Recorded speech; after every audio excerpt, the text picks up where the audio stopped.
to the republic for which it stands, one nation, under God, indivisible, with liberty and justice for all. We have the roll call. Gary Smitko, Present. Jeremy Person, Here.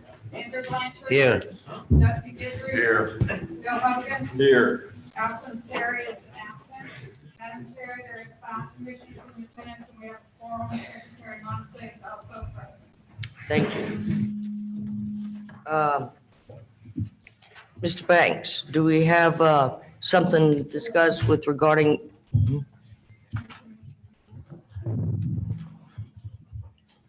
Hang on. Yes.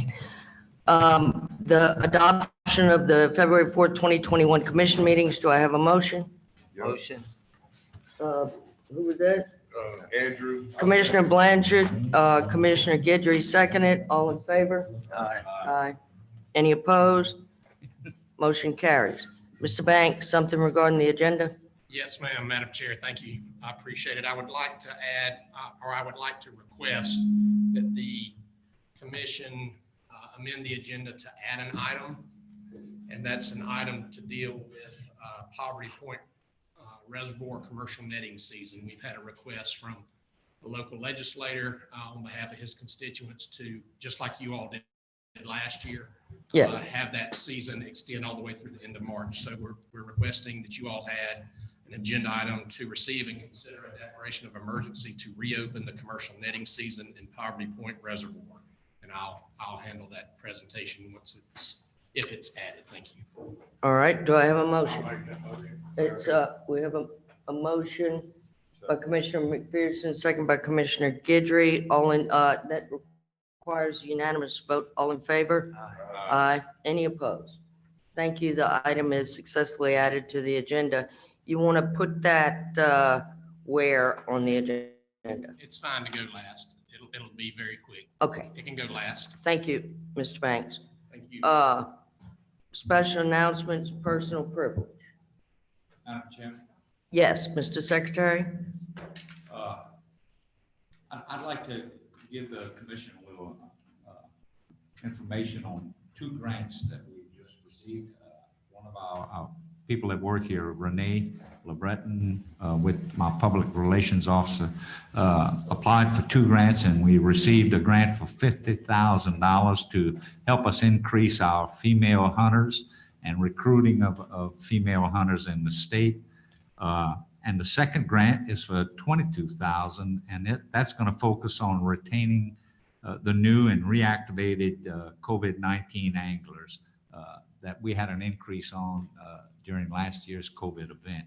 So, you know, it's not often we get grants, but our guys with the financial situation we're in have really been putting forth some effort, and that's $77,000 we don't have to come up with. So Renee, thank you for your efforts and certainly appreciate that. Renee. Appreciate your hard work. Any other special announcements, personal privilege? Yes, sir. Madam Chairman, if I could just to go back to agenda item 5, y'all unanimously adopted a new agenda item, but I still need y'all to vote to approve the agenda. You're absolutely correct. Thank you. Thank you. Do I have a motion to approve the agenda as amended? Moved by Commissioner McPherson, seconded by Commissioner Blanchard. All in favor? Aye. Thank you, sir. Thank you. All right. Who is Major Scanum? Scanum. Yes, sir. Item number 7, recognize Sergeant Scott Dupre as the Gulf of Mexico Fisheries Management Council 2019 Law Enforcement Officer of the Year. Good morning, Madam Chairman, members of the commission. The Gulf of Mexico Fish Management Council presented the 2019 Law Enforcement Officer of the Year Award to Sergeant Scott Dupree of the Louisiana Department of Wildlife and Fisheries Enforcement Division. The council's Officer of the Year Award acknowledges service above and beyond duty requirements and recognizes distinguished service, professionalism, and dedication to enforcing federal fishing regulations in the Gulf of Mexico. Nominees may be submitted from each of the 5 Gulf states enforcement agencies, the United States Coast Guard, and the NOAA Fisheries Office for Law Enforcement. Sergeant Dupree has led and assisted with numerous federal fisheries cases throughout his career. He has vast knowledge of state and federal fishing regulations, and he has made cases for shrimping violations, improper license and permits, and for possession of undersized or out-of-season fish. In 2019, Sergeant Dupree made a case in federal waters that cited a captain for shrimping without a federal permit, not abiding by federal shrimp tow time regulations, and for violating the Endangered Species Act by being in possession of a sea turtle and 2 bottlenose dolphin skulls. He is highly praised for his professionalism and for his interview and investigative skills. His good rapport with the public and his collaborative work ethic with other agents makes him easy to work with and successful in his career. His work ethic is above average, and his incredible drive to apprehend violators separates him from his peers. Our department is thankful for all of his hard work, and we are lucky to have him working to protect the fisheries of the Gulf of Mexico. Please help us in honoring Sergeant Dupree.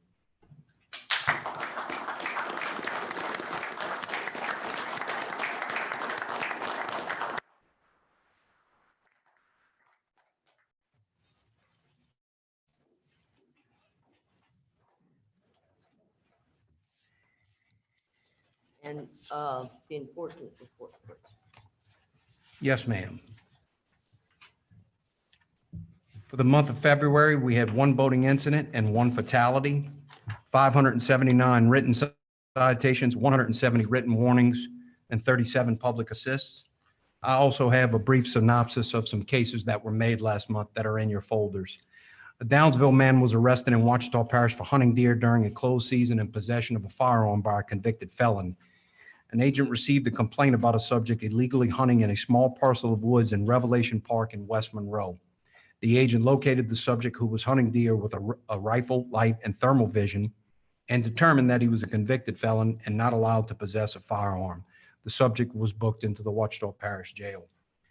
Enforcement agents cited a Covington woman for hunting without a basic hunting, bow and big game hunting licenses and failing to comply with deer tagging requirements in St. Mary Parish.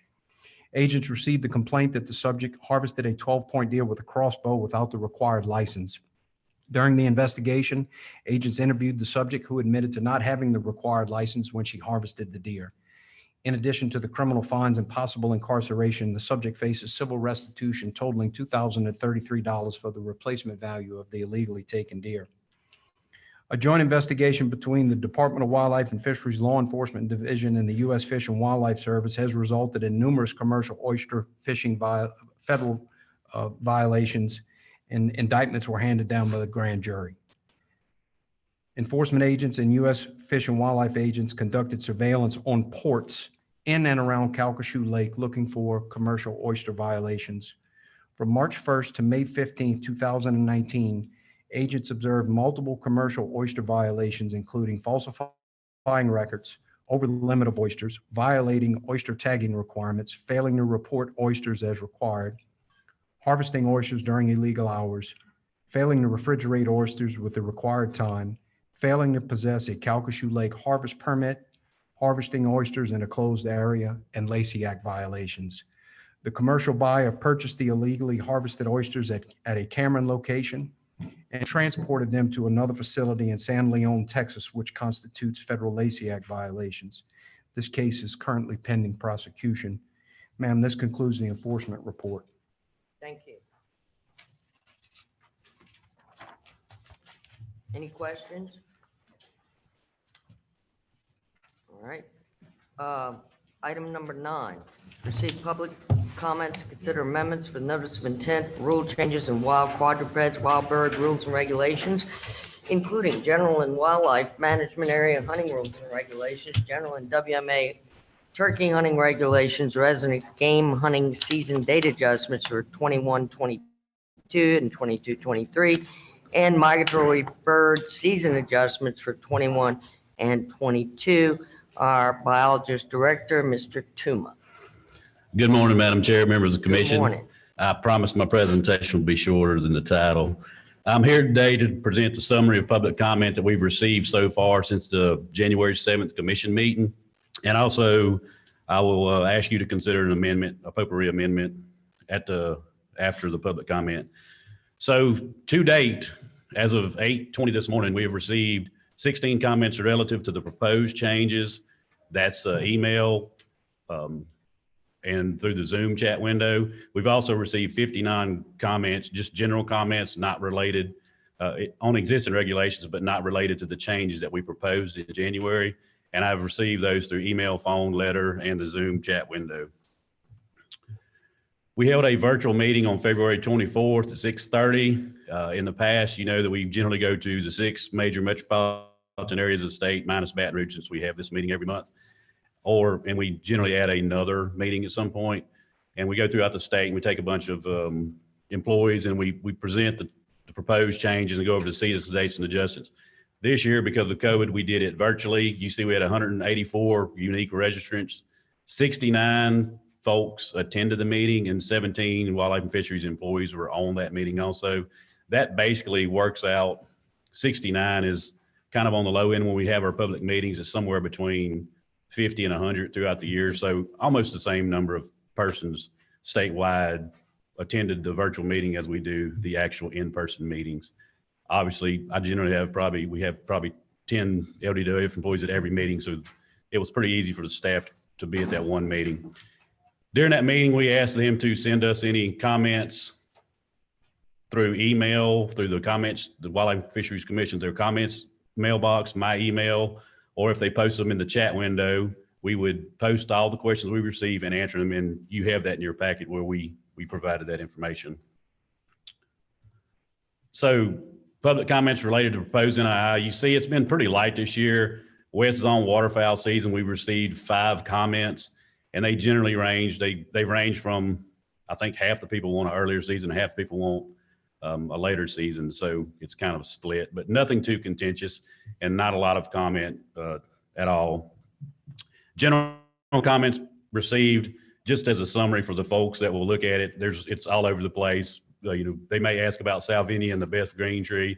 They may ask about a deer area regulation specific to that deer area, or they may, you see NOI reporting. We've had a guy request some changes in how we report public comment in the NOI. So we had 59 public comments. We will end the public comment, accepting public comment today, I guess at midnight. So if anyone chooses to submit public comment based on the proposed notice of intent, we will still receive that until March the 4th, and I will give you an update next month. And with that, I will take any questions.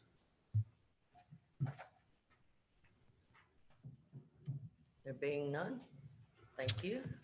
Moving on to the potpourri amendment. So we're proposing a potpourri amendment. It's found in the General Wildlife and Management Area Hunting Rules and Regulations. That's Title 76. And if you are on the commission for the last few years, you've seen this come up several times. I think 2 years ago, we proposed to prohibit natural deer urine. It went to oversight. It was overturned. Subsequently, last year, we put it back into Title 76 to, I guess, to reflect the oversight change they made. At that time, it was the Archery Trade Association Deer Protection Program. In December 2020, that the entity that carries out that deer protection program was transitioned to the Responsible Hunting Scent Association. So we're just updating that language, as the Responsible Hunting Scent Association is now the entity in charge of the deer protection program, which carries out the testing that's stated further on. We will leave the Archery Trade Association in there, as some vendors probably have that still on the shelf, and it is the same program. At some point, we'll probably come and strike through that Archery Deer Trade Association language, maybe 3 or 4 years from now. So with that, I ask for your favorable consideration Do I have a motion? Second. I'm sorry, you have a comment too, Joe? Okay. We have a motion by Commissioner McPherson, second by Commissioner Guidry, but comments? Commissioner McPherson? If I could direct this to Colonel Abear, when we had the folks from the urine manufacturers testifying last year, year before. They were saying that they already had this tested urine available in the stores, but anecdotally, I was telling that as I went into the various stores, I couldn't find that label on a bottle of urine.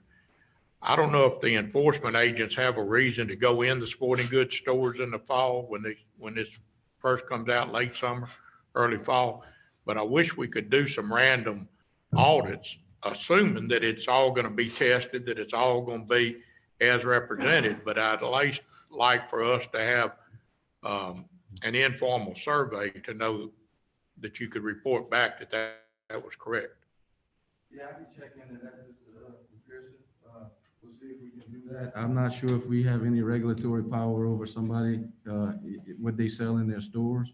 But I can definitely check into that and we can get back with you. Well, you say that and I'm just asking for an audit for a survey, Sure. but you raised another question. What is our teeth to enforce this if y'all don't have the enforcement authority? Well, in the stores, as a hunter in possession of it, we do, but in the stores, I would have to check into that. Well, let me, I thought that it said something different now. What is it? How does it read now? It does say it's unlawful to import, sell, use, or possess sensory lures that contain natural deer urine unless Changed they're, that last year. Gotcha. Okay, yeah, So- we'll definitely check into it. if it's unlawful to sell it, Yep. you know, I think if an agent is walking around in the store to buy Tic Tacs and he sees it, he Yeah. has probable cause and Absolutely. it can be, I think the first step, Commissioner McPherson, is what we need to do is identify the stores that handle this stuff and then send them something in writing, Colonel, and notifying them that if you've got illegal stuff on your shelf, you better take it off because the agents are going to be checking.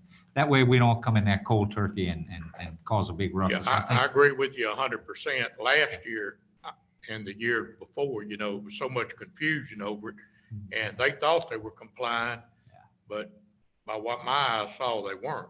Yeah. But then again, we got a contrary thing. So I just want us to know what are they selling? Does it have the label? And then I agree with you 100%, Mr. Secretary, that we should let them know because they're responsible stewards just like we are. They'll do the right thing, but they got to know what the right thing is. We've got to educate. This is new, and we've got to do our education component, which is what you're suggesting. Yes. So I'd like to ask Tommy to work with Colonel Hebert to identify those locations that handle this product and to put something together in writing to notify them that if they're handling these products without this specific label or if those products haven't been approved, then they are in violation and they could be cited. So once we do that, I think we'll be good. well, let me just follow up on that. It'd be nice to send the letter now, Yes. because if it's hunting season and an agent walks in the store, if y'all are gonna choose enforcement wise to not issue a criminal charge, at least the agent should be empowered to say, take it off of the shelves now as I stand here. Because it's not a matter of just sending it to Academy Sports and different sporting goods store. Where I hunt, every convenience store, gas station has a whole rack of it hanging right by the register.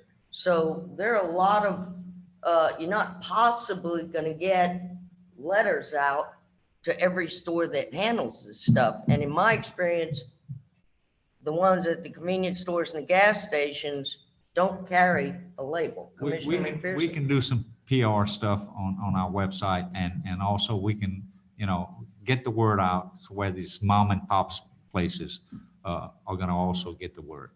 I don't know what the timing is for when we send the brochures out, and I understand we don't distribute them, the printer distributes them, is what I think I was told. But if we could get the printer of our brochures to agree to do that, because I think it's gonna be hard to compile a list like the chairman's pointing out of everybody that sells that stuff. But almost every place you see that, right next to it on the counter is those brochures that we put out for free. And so if we could have something going out with that, hopefully it would be timely enough. But that would be a mechanism probably to hit an extremely large percentage of the stores that would be selling Right. that product. Tommy, can you tell me who produces the brochure? Is it Wildlife? Renee's shop actually does it. Becky edits it and it's bid out. I don't know the company, but we certainly have some mechanisms there where we could either develop a letter with them or we could actually take a ad out within the department. We have the ability to place an ad or I guess information fact sheet into the hunting pamphlet if we so choose, if we had available pages, because there are, we have so many that they allow us to advertise our WMA program and our education program, things like that. Why don't we do this, Tommy, this year? Realizing the brochure may be in printing or in the process of printing, why don't we look at putting an insert in all of those books so that we can address it this year and not have to wait till next year till the printing takes place? Certainly we can do that. And actually Becky sent me the first draft this week. So Okay. it doesn't go to the print. We're generally, it goes to the printer sometime between May 15th and June the 1st. And then it's at the vendors on sometime around August to September timeframe. Okay. I'm trying to think, but I think we had a CWD page in there last year, and I think it might have actually had something relative to that. And that's good, and I agree with that. But there again, that's the end consumer that's open to that. We were talking about a letter going to the manager of the facility, and if we could get our printer to agree, we would have an envelope with a deal that would be addressed. It would be on the top of that stack that would hopefully go to the person that's purchasing that from the store, as well as something to the end consumer in the brochure. Trey has already contacted me about a press release should y'all vote to approve this, so we can also add some language in that press release that's going to go out today, reminding vendors that it is illegal to sell deer urine that's does not have the two logos on there and certified chronic wasting disease not present, not detected. So there's a lot of mechanisms we can take. We have a motion and a second on the floor. Oh, yes, sir. I'm just gonna make mention too, one of the things we can offer up, we can draft a letter, put it together with information in it. Our licensing section has a list of all the vendors that sell hunting and fishing licenses. We can send that letter, and then we also can work with our educational staff and get that list of vendors that do receive the pamphlets and send something out ahead of time. So that's probably the That'd better help. way to do it. Commissioner Gibbons. Was it actually in the pamphlet? For some reason, I remember it might have went to print prior to this being discussed. So was it an insert into the pamphlet, or it was actually in the pamphlet? We would get it in last year. Was able to, okay. We have a CWD fact page just so the hunters will know, the carcass importation ban and some of the other rules and why we do things, but not specific to this language. Yeah, and I think it'd be cheaper to shrink some font somewhere and put it in the pamphlet, type it in there as opposed to adding an insert to the pamphlet, because that's just gonna run up additional costs. Anything else? Any other comments, questions? All in favor? Aye. All opposed? Motion carries. So with that, since it is a potpourri amendment, it's a mandatory public hearing. So we will be holding a public hearing on this potpourri amendment, April 21st, 10 a.m. in this room. So I imagine Kenny and Rebeck, myself, or Miss Susan, or all three of us will be here to host that meeting. Should anybody want to come and talk about this proposed change? With that, any other questions? Thank you. Thank you, sir. Madam Chair, I've got one additional comment just as it relates to the protocols for adopting these regulations. So this is the last month that this body has to make conditional amendments. As Tommy said, we'll have a potpourri hearing on the conditional amendments that were adopted in February and this month. April, we'll receive public comments but take no action. And then in May, you'll have the up or down votes on those conditional amendments. So any additional changes that y'all would like to see made, this is the month to do it. Yes, sir. Thank you. Thank you. Agenda item number 10, receive and consider notice of intent on the waterfowl hunting zones. Our waterfowl biologist, Mr. Reynolds. Good morning, Madam Chair, Good morning, members of sir. the commission. I come here with a piece of minor housekeeping in the form of a notice of intent to repeal Section 319 in Title 76. This section contains a description of the waterfowl hunting zones from 2001, which was the first time that waterfowl zones had been changed since they were first implemented in 1975. It was not modified after more substantial changes were made in 2012 and 2016. And in fact, this section is not necessary. Waterfowl hunting zones and splits are set every 5 years as part of federal rulemaking and are published in the Federal Register with the framework regulations under which we have to set our season dates and bag limits. And since they are already published in the Federal Register, this section is unnecessary. And so I'm here asking for your support for this notice of intent to repeal Section 319. Do I have any comments? Do I have a motion? Motion. Moved by Commissioner Guidry. Second by Commissioner Hogan. All in favor? Aye. All opposed? Motion carries. Thank you so much. Our amended agenda, item number 11, Property Point, commercial net fishing.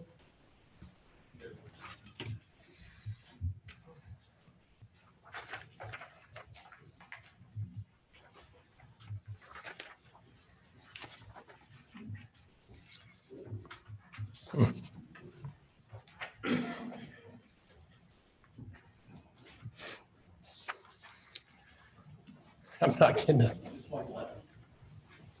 All the way left. But now come back. Sorry about that. Yeah, I got lost on the page. There it is. Oh. Yep.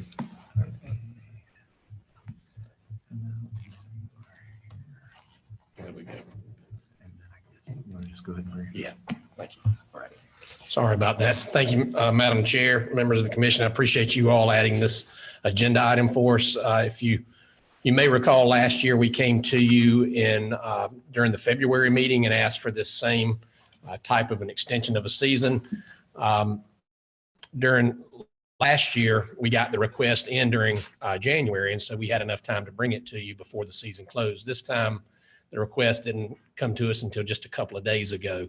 The season officially closed on February the 28th, and so we actually right now have a closed season in Poverty Point.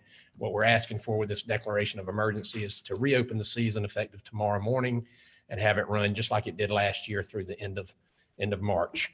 You can see on the screen there, for those of you who are not familiar, unlike probably Commissioner Hogan is, Poverty Point is just north of Delhi in northeast Louisiana in the parish of Richland Parish, if I recall correctly. It's a man-made reservoir that was built several decades ago for recreation, but it's got very good recreational fishing in it. And but in the last decade or so, we've seen an increase in rough fish in that area. And the rough fish, the buffalo, the carp, they tend to keep that water stirred up quite a bit, which impacts our game fish angling success. And so the last several years, we've had a very good commercial netting fishery in that lake. And so we'd like to extend that again this year. And so we're asking for your favorable passage of this declaration of emergency. Now I'll answer any questions. Commissioner McPherson. Patrick, we've done sampling to know that these rough fish are out of control in that lake compared to Caney and Toledo Bend and our other reservoir lakes? Well, unfortunately, I couldn't answer in terms of the comparison you mentioned, but we certainly do sample in this lake, and there is a lot of rough fish in this lake. And thankfully, at least for this lake, we have several commercial fishermen who are interested in netting those rough fish. And so we have a pretty good marriage there in terms of we know the rough fish are there and we have somebody who wants to use them and has a market for them. I know that we have rough fish in those other lakes, but in terms of a comparison, I'd have to ask the staff to come and give you some kind of information. You on probably know where I'm headed with this. Mhm. We got a commercial fisherman up there that wants to catch the rough fish. The season corresponds with the spawning season for bass on that lake. How does that work out?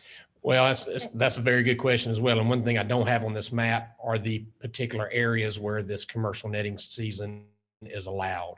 This reservoir is operated by the Office of State Parks, and they have a specific area in the lake, which is generally in that deeper middle part of the lake, where they only allow the commercial netting of these rough fish. So you're not getting into those spawning areas during this time. And so that works out to where it's not an impact on the spawning fish. Has anybody ever monitored it, see what the sport fish take is in these indiscriminate nets? That's a good question. I'd have to ask the staff there. Unfortunately, you're getting the person with the least amount of knowledge with such a late request. I didn't have the guys drive all the way down from Monroe, but I can try to find that out for you. But from what I understand, the bycatch is very, very low in these nets, mostly because of where they're netting these fish, way out in the open, deep areas. But I'll have to check to find out. See, that's counterintuitive to me too. You know, buffalo and all feed up against the bank is my experience. From what I understand, it's out in the very middle is where they're catching all these buffalo and carp. And that's unfortunately, I've never netted for weather. I don't know. Yeah, maybe that's what it is because it's still in the colder months. Again, my concern is that we seem to be doing something upon a request that could probably be done in any lake if you had the request made. And so I would really want to monitor it closely to see that there is no detrimental effect. And maybe it'll be good to expand it to other reservoir lakes to control the rough fish. I will get those answers for you, Commissioner McPherson. Thank you. Quick question. If we have a season, why 2 years in a row do we want to change it? And why doesn't is it because of the weather, but why doesn't the season correspond to what needs to be done? Well, excuse me. The season was set in Title 76 by the commission to try to keep any kind of user group conflicts away from folks going in there during the March, April, springtime season. Thankfully, because of the way state parks has minimized the area of the lake that can be fished, those user group conflicts aren't quite as bad. One of the things we considered after getting this request was coming to you all with a notice of intent to just simply expand that season, or at least give the secretary the authority to expand the season so we didn't have to do this each time we had a request. But because of the timing of it, we couldn't do a FEIS and get that together for a notice of intent to handle that. But we are considering bringing that to you all at a subsequent meeting to ask you all to officially either expand that seasonability or at least give the secretary the ability to do it so that we don't have to come to you each time we get this request. And I assume concomitant with that, y'all provide us information on how closely it's monitored, what the percentage of the rough fish are, whether there's any impact on the game fish. We can certainly do that before And we, all of sure, Commissioner McPherson's questions. concerns, right? That was going to be my point. Before we approve that, we'll go ahead with the emergency rule thrown at us. But I wasn't even aware that the season was there. I don't know. When would you say that went into effect? I'd have to look back at Title 76, but I want to say. Tell me before you got here, Commissioner. No, it was before you got here. Yes, sir. Okay, that's good. Yes, sir. I'm clear. All right. Okay, so we have motions. Is there a motion? I'll reluctantly make the motion. All right, we have a reluctant motion by Commissioner McPherson and a normal second by Commissioner Hogan. All in favor? Aye. All opposed? Motion carries. Thank Let you. us set the July 21st commission meeting date. Here's our calendar. Don't we usually get a calendar?